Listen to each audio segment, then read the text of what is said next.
হার মানতে না পেরে এবার চক্রান্তের চেষ্টা। বহুদিন পর মমতা বন্দ্যোপাধ্যায়ের মুখে শোনা গেল আমার কোনো ইগো নেই।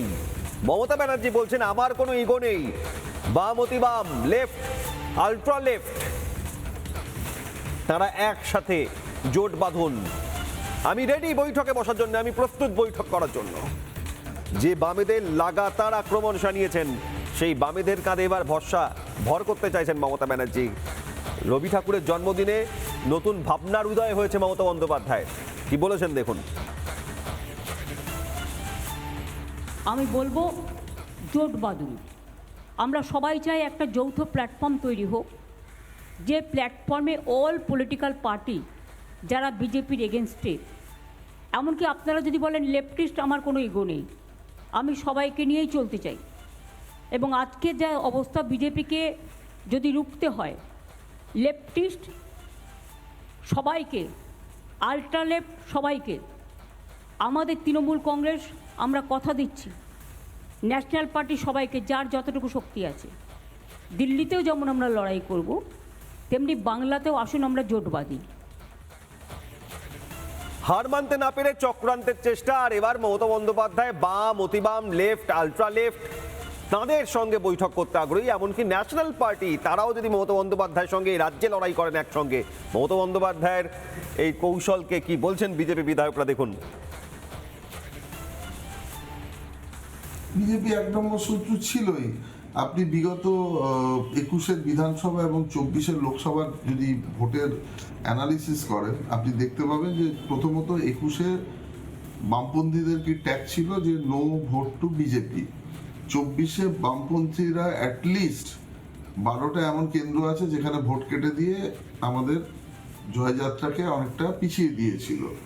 তো আর দেখুন, বাম অতিবাম হচ্ছে এরা মানে দেশের অত্যন্ত বড় মানে সুরক্ষার প্রশ্নে বলতে পারেন যে অত্যন্ত খারাপ অনেক কার্যকলাপ করেছে দীর্ঘদিন ধরে এবং চালিয়ে যাচ্ছে। মমতা ব্যানার্জি এমনই একজন মহিলা, তিনি দেশের সংবিধান, দেশের নিরাপত্তা কিছুই মানেন না। এটা ওনার পক্ষে খুবই স্বাভাবিক। উনি ক্ষমতায় আসার জন্য যে কোনো স্তরে নামতে পারেন। মমতা বন্দ্যোপাধ্যায় বলছেন বাম অতি বাম তাদের সঙ্গে বৈঠক করবেন, প্রস্তুত। মমতা বন্দ্যোপাধ্যায় বলছেন আমার কোনো ইগো নেই। মমতা বন্দ্যোপাধ্যায়ের নতুন ভাবনার উদয়, এ প্রসঙ্গে রাজ্যের মন্ত্রী দিলীপ ঘোষ কি বলছেন দেখুন। বামপন্থী কোথায় আছে? যেটা ছিল কেরালায় সেটা উঠে গেল। সেই জন্য পেছনে তাকান আপনি, আমরা সামনে তাকাচ্ছি। ভারত এগোচ্ছে, বাংলাকে ভারতের সঙ্গে যেতে হবে। আপনার অস্তিত্ব রক্ষার লড়াই, একদিন যাদের বিরুদ্ধে লড়াই করেছেন, গালাগালি দিয়েছেন, তারা এক হবেন, এটা কি হয় নাকি? এটা সম্ভব নয়। মমতা বন্দ্যোপাধ্যায় হার মানতে নারাজ, আমি তো হারিনি, কেন পদত্যাগ করব? বাধ্য হলো সাংবিধানিক প্রধান, বাধ্য হলেন তাকে সরাতে, বহিষ্কার করতে। মমতা বন্দ্যোপাধ্যায় এবার বিজেপিকে রুখতে যে কৌশল নিচ্ছেন, তাতে প্রাক্তন সেনাপ্রধান বিভাস রায়চৌধুরী তিনি প্রতিক্রিয়ায় কি বলেছেন দেখুন। প্রাক্তন সেনাকর্তান বিভাস রায়চৌধুরীর বক্তব্য শোনাবো আপনাদের। একটা জিনিস ভুলে গেলে চলবে না, অতি বাম বলতে আমরা যাদের বুঝি তারা কিন্তু কেউ গণতান্ত্রিক পদ্ধতিতে বিশ্বাস করে না। তারা কিছুদিন আগে পর্যন্ত বিভিন্ন জায়গায় বিভিন্ন প্ল্যাটফর্মে ভারত তেরে টুকরে হোঙ্গে এই ধরনের কথাবার্তা বলতো।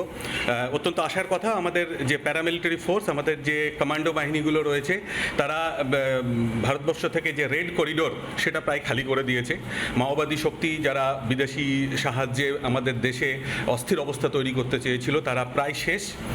এই অবস্থায় তারা যদি আবার রাজনৈতিকভাবে বিভিন্ন পলিটিক্যাল পার্টির সাপোর্ট নিয়ে উঠে দাঁড়ানোর চেষ্টা করে, এটা অত্যন্ত অন্যায় হবে। একটা জিনিস ভুলে গেলে চলবে না, আপনি রাজনীতি করতে পারেন কিন্তু দেশবিরোধী রাজনীতি করবেন না। বামেদের বিরুদ্ধে ছিল লড়াই, আর এবার বামেদের কাছে চাই, সাথে চাই।